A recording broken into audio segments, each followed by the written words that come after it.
We've all seen the pictures. The inside of a COVID ward looks like another world, full of high-tech machines and masked doctors and nurses. What's it like being a hospital chaplain during one of the most trying times in our history? How do they comfort patients and sustain their own faith? Today, we welcome two special people on the front lines of the pandemic. Reverend Mishka Smith is a board certified chaplain serving in the emergency department at Rush University Medical Center and is very involved in COVID response initiatives. And Jorge Maldonado serves as a lay Roman Catholic chaplain at Gottlieb Memorial Hospital in Melrose Park and other Loyola hospitals located in communities hit particularly hard by the pandemic because of healthcare disparities. Well, we're so glad that both of you could join us for this program. Tell us, when you became a hospital chaplain, did you ever envision yourself being in the middle of a pandemic? No, that is the furthest thing from my mind, that I would have thought that I would be immersed in a pandemic and all of the dynamics that come with that. We have experienced some intense moment, like in the emergency room sometimes, but I never thought we were going to be in something that was very uncertain. A time that was we didn't know what to do, but prepare for the worst and hope for the best. So that's what I took from the beginning, to just to be prepared for whatever it was coming and hope for the best. And I think it's happening now. Tell us a little bit about what it's like on the COVID wards. How are people coping, and how are you coping? Up under the banner of our wellness center, we looked at how we could support our staff in doing what we did as far as nightly rounds, daily rounds, checking in on them, hearing their stories about how they are having to stay away from family, because at that point in time, there was a lot of unknowns. And so people were actually living in hotels because they were required to be in the institution for longer hours, not sure if they were going to pass on the virus to their loved ones. And so there was a lot of hard work of listening to where they were, being torn between their desire to care for and be there in their professional excellence, but also being pulled apart from their loved ones, which is their foundation and support. So that's supportive care for others. How about your own coping? Yeah, so that is making sure that my support circles, I activated them. And so I have different support circles. I have persons who are chaplains who understand this vocation. And so I can talk layman's terms with them. But also I have people who are totally divorced of this particular environment, that I consider my partners, my friends, right? My accountability partners. And I can talk to them and be uplifted with them. But also my own faith, being supported by that, having a pastor who understands what I do, having parishioners who pray for me because they know what I do, and being supported by family because they understand where I am and what my love is. And so activating all of those support circles. Jorge, what's your experience been on the COVID wards about seeing how people are coping and how you're coping with all of this? Yes, we especially ICU. I mean, it's been a rough time. It was really rough last year, and I think isolation was one of the key word. I mean, everyone was isolated. Patients were isolated, but also staff in a way, because chaplains were not allowed to go into COVID patients, and so I saw a lot of emotional distress on that. I mean, just being around, trying to take care of the COVID patients as the best as they could, and there was like I said, a lot of uncertainty at the beginning, and then kind of confusion about, what to do or what to expect. And then was all this resiliency that people develop, that we all have. I mean, we put that all together. And key word was teamwork. I think everyone was more than ever aware of how the team really works in situations like these. So I'm part of the team. So I was also blessed. I felt, and I still feel blessed being part of this a small community hospital where we all know each other, we all know our needs, and we support each other. That's the main piece. Now, on a personal basis, I mean, I remember when all this started, was April, May, June. I started to feel the tiredness, the emotionally draining in myself. So I talked to my director and I suggested that there were two chaplains here at that moment that we could have take turns during the week, not to work every day, but every other day, because we needed to step a little bit away from all that, well, we could say commotion, but also from all that, intense moments, I mean, experiences. And so I spent 2 days a week at home, and it was summertime, so I was able to do my stuff outside the house, in the backyard, and my wife and we don't have children, so we were able to kind of sort things out ourselves, and it really worked. It came after 2 months of being doing that. I was able to come back stronger, and here we are. We continue doing that. That's great. Can you each talk a little bit about the patients and the families and the healthcare professionals that you've met in this past year of the pandemic? Are there any particular stories that stand out for you? Two that have resonated with me and have buoyed me, actually, from my time engaging with them until now. So one, there was a family who the mom was here at our institution, and dad was at another institution. Oh boy. Yeah, so there was a family of 5 daughters. They were split between who to go visit.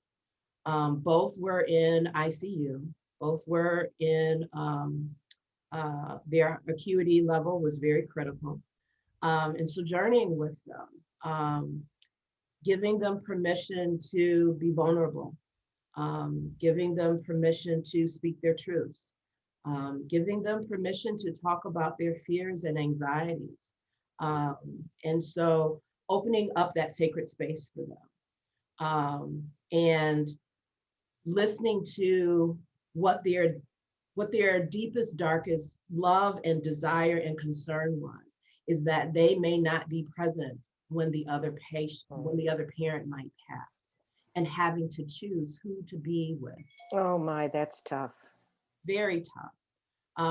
And so listening to that, and letting them know there is no perfect answer, unfortunately, but letting them know that whenever they visited one family member or the other, that they know that they are present, that they can still hear them and feel their energy there, that they can still feel their love, and to talk and speak to them in very compassionate and impactful ways, and say those things to them that are on their heart at that particular moment in time.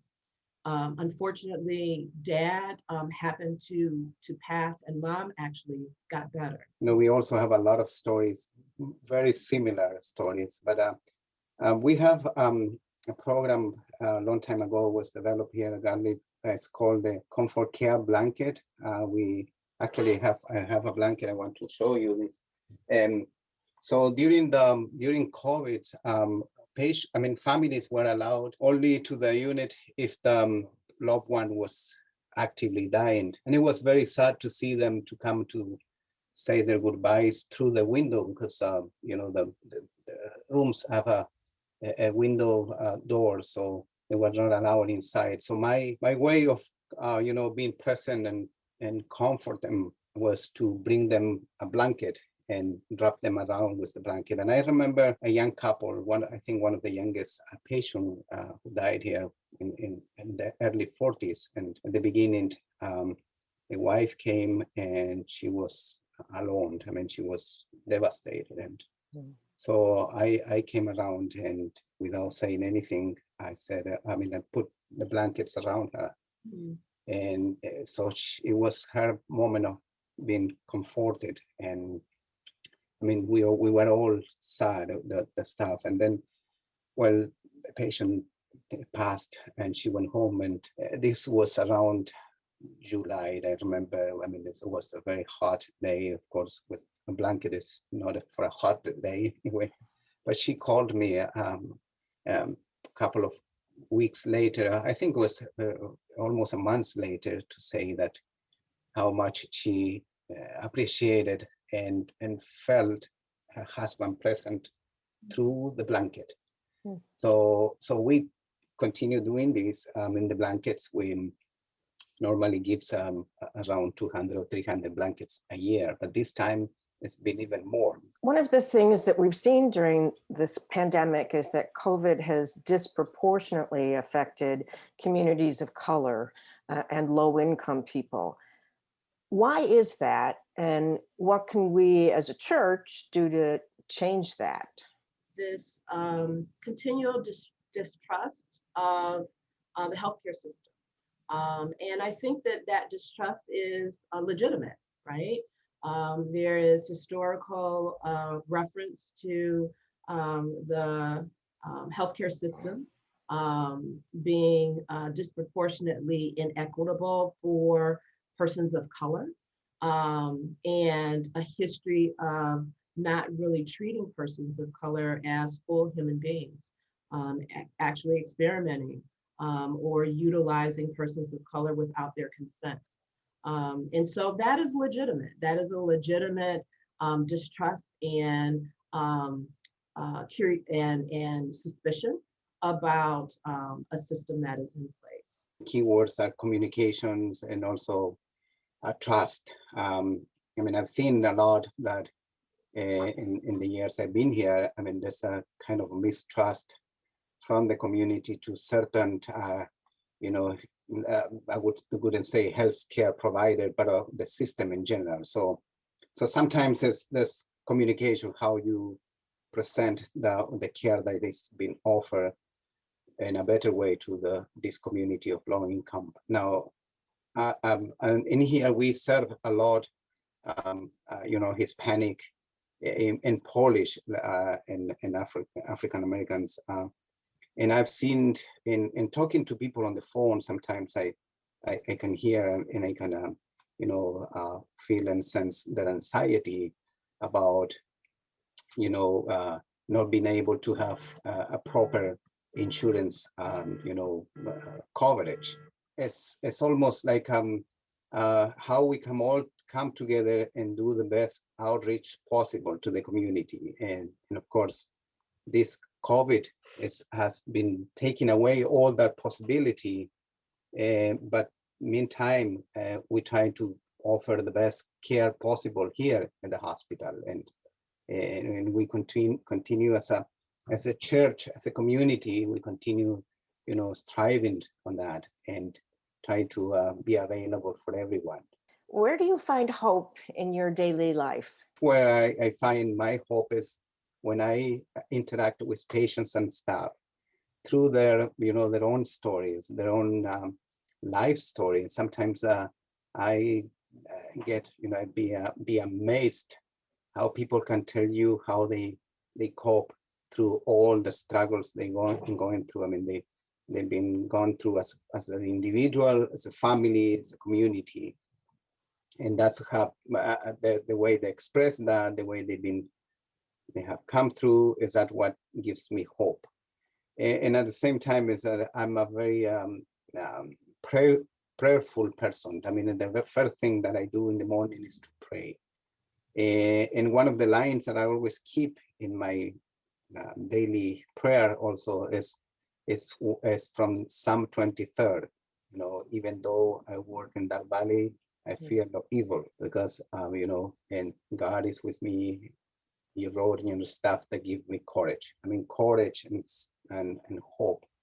And that's what keep nourishing my ministry. And I've been able offer that to other people, to the patients, especially, I mean, and the staff. For me also, as Jorge has articulated, when I knock on a patient's door and invite them to invite me in, and they say yes, that is hope right there, because they had the choice to say no, but something in them compelled them to say yes.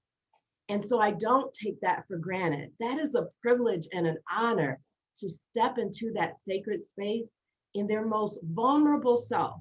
There's a thin gown and a thin blanket between me and their humanity. And they've welcomed me into that space.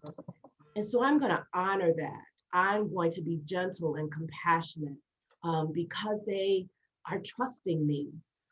Without even knowing me, they've invited a stranger in to a very intimate place.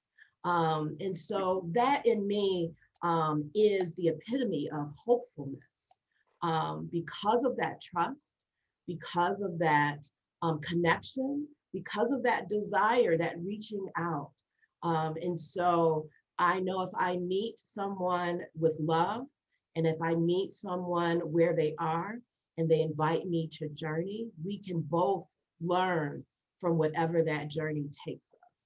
So that's where I get my hopefulness, is that not everyone's going to look like me. Not everyone's going to believe like I believe, but they've invited me in. And so there is the foundation of hope for me. And so, yeah, that supports me every day. Thank you, Mishka and Jorge. I'm Jan Engmeyer for Different Drummers and the Greater Chicago Broadcast Ministries. Keep the faith.